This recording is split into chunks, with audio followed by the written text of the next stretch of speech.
Липа, ясень, дуб и другие твердолистые деревья. Уже в конце следующего месяца Сунжинский хребет будет засеян такими стройными красавицами. По плану здесь планируют высадить 10 тысяч саженцев к 25-летию республики. Пока солнце радует теплыми лучами, работники лесхоза и лесопожарного центра республики буквально за полдня дружным коллективом продвинулись далеко вперед. К акции присоединился и заместитель председателя правительства Магомед Гогиев. Это твердолиственная порода, ценная порода деревьев. Погода прекрасная и мероприятие тоже прекрасное. Для республики это большое дело, то, что делать. Вообще планировали высадить 25 тысяч деревьев к 25-летию, но 10 тысяч уже выдает комитет лесного хозяйства. И другие, это существенный вклад будет. Это очень полезное и важное дело и для республики, и для будущих наших поколений.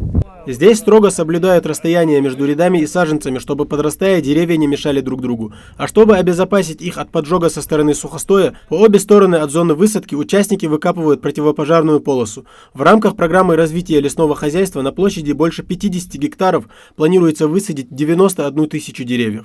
Это мероприятие особенно оно значимо в год экологии. Для кого-то это начинание добрых, хороших дел, а для нас, для лесников, год экологии – это наша постоянная работа. Подготовку почвы мы заранее провели, сегодня начали посадку. И эта работа будет продолжена до конца апреля. В сроки, которые устанавливаются, нужно нам уложиться, чтобы деревья нормально прижились. Посадить деревья – это полдела, за ними необходимо еще и ухаживать, пока саженцы еще молодые. А противопожарную полосу и вовсе требуется обновлять 2 раза в год. Деревья сажают методом террасирования. Именно таким способом раньше наши предки высаживали деревья в горных районах республики, отмечает Хасан Хазуев. Кстати, саженцы, которые планируют здесь высадить, выращены на территории республики.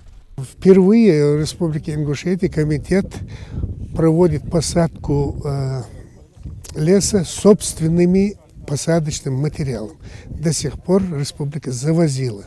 И вот они своими силами, без выделения средств бюджетных, без выделения средств из республиканского бюджета, они заработал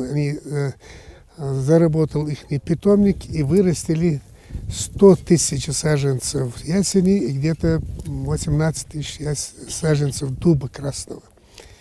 И этот материал в этом году будет посажен, и он будет, есть большая гарантия того, что этот лес вырастет.